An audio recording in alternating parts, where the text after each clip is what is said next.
ഈ മാസത്തെ ക്ഷേമ പെൻഷൻ ഇന്നലെ മുതൽ വിതരണം ചെയ്യുമെന്ന് പറഞ്ഞ സർക്കാർ അത് ഇതുവരെ വിതരണം ചെയ്തില്ലെന്ന് ആലപ്പുഴ എംപിയും AICC ജനറൽ സെക്രട്ടറിയുമായ KC വേണുഗോപാൽ.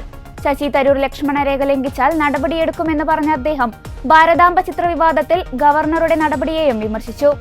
ക്ഷേമ പെൻഷനെ എല്ലാവർക്കും അവകാശമുണ്ടെന്നും കുടിശ്ശികയാക്കി വെക്കുന്ന പെൻഷൻ തുക തെരഞ്ഞെടുപ്പ് കാലത്ത് കൊടുക്കുന്ന രീതിയെയാണ് താൻ വിമർശിച്ചതെന്നും KC വേണുഗോപാൽ വിമർശിച്ചു.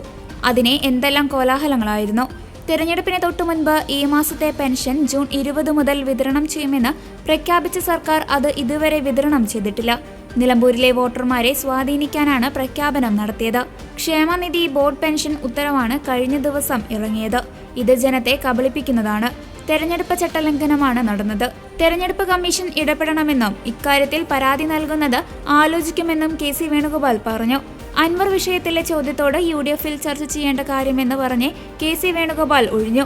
ഭാരതാംബ ചിത്ര വിവാദത്തിൽ ഗവർണറുടെ നടപടിയെ വിമർശിച്ച അദ്ദേഹം സ്വാർത്ഥ താൽപര്യങ്ങൾക്ക് വേണ്ടി ഉപയോഗിക്കേണ്ട പദവിയല്ല ഗവർണറുടേതെന്ന് ചൂണ്ടിക്കാട്ടി. ഗവർണർ ഇങ്ങനെ പെരുമാറിയാൽ എന്താകും അവസ്ഥ? ഗവർണറുടെ ഉദ്ദേശം എന്താണെന്ന് മനസ്സിലാകുന്നില്ല. മുഖ്യമന്ത്രി രാഷ്ട്രപതിക്ക് പരാതി നൽകണം. എന്തുകൊണ്ട് കൊടുക്കുന്നില്ലെന്നും അദ്ദേഹം ചോദിച്ചു.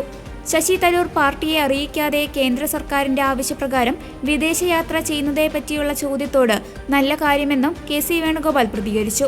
കോൺഗ്രസ് അഭിപ്രായ സ്വാതന്ത്ര്യമുള്ള പാർട്ടിയാണ്. ആരെങ്കിലും എന്തെങ്കിലും പറഞ്ഞാൽ 52 വെട്ടുവെട്ടുന്ന പാർട്ടിയല്ല. ലക്ഷ്മണരേഖ ലംഘിച്ചാൽ നടപടിയെടുക്കുമെന്നും അദ്ദേഹം ഓർമ്മിപ്പിച്ചു. ഗവർണർ എന്ന് പറയുന്നത് ഒരു സംസ്ഥാനത്തെ ഏറ്റവും പരമോന്നതമായിട്ടുള്ള കോൺസ്റ്റിറ്റ്യൂഷൻ ബോഡിയാണ്. അതിൻ്റെ വില അദ്ദേഹം തന്നെ കളയാൻ തീരുമാനിച്ചാൽ എന്താകും സ്ഥിതി എന്നുള്ളതാണ് ഇപ്പോൾ കേരളം അഭിമുഖീകരിച്ചുകൊണ്ടിരുന്നത്. പിന്നെ ഈ പദവിയുടെ വില കുറക്കുമ്പോൾ അത് നോക്കേണ്ട ഉത്തരവാദിത്തം രാഷ്ട്രപതിക്കാണ്. ഞാൻ ഉത്തരവാദിത്വ ബോധത്തെ പറയുന്നു. മുഖ്യമന്ത്രി 1 മിനിറ്റ് വൈകാതെ രാഷ്ട്രപതിക്ക് പരാതി അയക്കണം.